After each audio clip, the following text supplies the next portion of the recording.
Você gravaria um vídeo se arrumando pro enterro de alguém que você ama? A gente tá me arrumando pra um velório. Eu vou hoje no velório da minha avó, ela morreu hoje.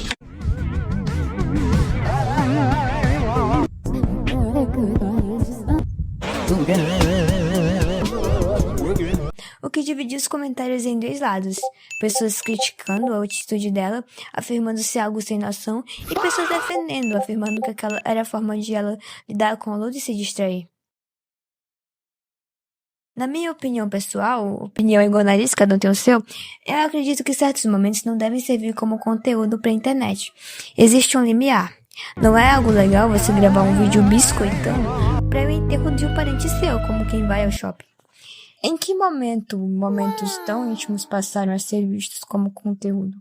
E esse vídeo é só mais um.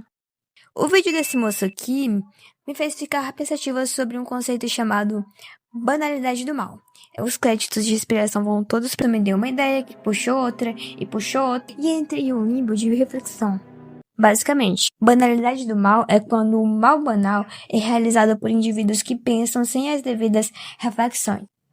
E para a filosofia, é a mediocridade de não pensar, e não exatamente o desejo, a premeditação do mal. Calma lá também que eu não tô dizendo que o que ela fez é um exemplo de banalidade do mal. A ação dela apenas faz refletir pela semelhança, ao agir sem pensar e seguir um padrão rotineiro. Quando a Hannah Arendt foi interrogar Eichmann, e eu não sei se a pronúncia tá correta, que era um tenente responsável por dar a solução final aos judeus, ela esperava encontrar um homem visivelmente cruel, mau, monstruoso, com sede de matar. Mas ela acabou encontrando um cara comum, que deixava de pensar criticamente sobre as próprias ações e seguia ordens. Será que ainda tomamos decisões de forma consciente ou apenas seguimos aquilo que todo mundo já normalizou? Esse padrão aparece de forma muito clara quando observamos seitas destrutivas. Em grupos como o liderado por Jim Jones ou na Mason Family, muitas pessoas que participaram daqueles acontecimentos não eram indivíduos conhecidos por serem violentos. Os membros da seita Mason Family foram responsáveis por diversos... Vocês sabem o quê? Um deles sendo da atriz Sharon Tate, que na época estava grávida de 8 meses. E não só dela, como também o do o cara lá que mexe com o cabelo. O vigia, o roteirista, todos perderam a vida de forma brutal. Os integrantes estavam convencidos de que o Charles Mason era a reencarnação de Jesus Cristo, e tudo aquilo tinha um propósito maior. O que me fez ter uma dúvida genuína. Se o verdadeiro Jesus aparecesse na sua frente agora e ordenasse que você tirasse a vida de alguém, você faria isso? Aos poucos, os integrantes das seitas foram aprendendo que questionar era errado, e com o tempo, comportamentos que antes pareciam absurdos passaram a ser vistos como necessários, justificáveis ou até mesmo moralmente corretos. Eles continuavam colaborando não porque tivessem nascido maus, mas porque perderam a capacidade de julgar criticamente suas próprias ações. É justamente isso que a Hannah procura mostrar. O mal deixa de parecer algo extraordinário e passa a ser tratado como rotina, como obrigação ou simplesmente como o que precisa ser feito. Obviamente que isso não elimina a responsabilidade das pessoas pelas próprias ações. O ponto é entender como alguém pode chegar a esse estado de abdicar do próprio julgamento, como por exemplo na exposição constante de crianças nas redes sociais. Muitos responsáveis conhecem os riscos apontados por especialistas, como a perda de privacidade, o uso indevido de imagens por criminosos.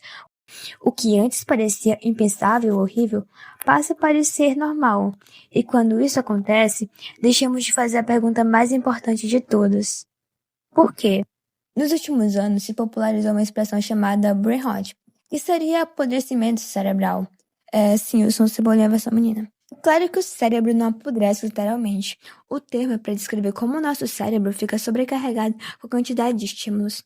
É uma sensação de saturação causada pelo consumo constante de conteúdos rápidos, superficiais e infinitos. Quando passamos horas usando a tela sem parar para pensar, sem parar para refletir e a nossa atenção diminui, nossa capacidade de concentração enfraquece, e o hábito de pensar profundamente vai sendo substituído pelo hábito de apenas consumir. Eu aposto que você tem um primo ou um sobrinho criança que não vê mais graça em brincar, correr, interagir com outras crianças, justamente porque essas ações requerem foco, esforço e não entregam de imediato tantos estímulos como ficar jogando ou rolando um feed infinito trazem. Até nós mesmos somos assim. No fim das contas, talvez o maior desafio da nossa geração não seja ter acesso à informação. Nunca tivemos tanta informação disponível. O desafio é preservar a autonomia do pensamento. Continuar lendo livros. Não, você não precisa ler um livro ultra, mega, hiper intelectual ou ler 30 páginas por dia. Uma só já faz diferença. Assistir filmes com atenção, ouvir música de forma consciente, conversar com outras pessoas que pensam diferente e, principalmente, cultivar o hábito de fazer perguntas. Porque pensar é uma habilidade que precisa ser exercitada, senão a sua máquina atrofia. Talvez a questão nem seja se aquela influenciadora estava certa ou errada quando ela transformou o momento de luta em conteúdo. A pergunta mais importante é outra. Será que nós ainda estamos refletindo sobre aquilo que fazemos na internet ou estamos apenas seguindo um padrão, aquilo que parece funcionar? Porque uma sociedade não deixa de pensar de uma vez, ela deixa de pensar aos poucos. E talvez seja exatamente assim que tudo começa.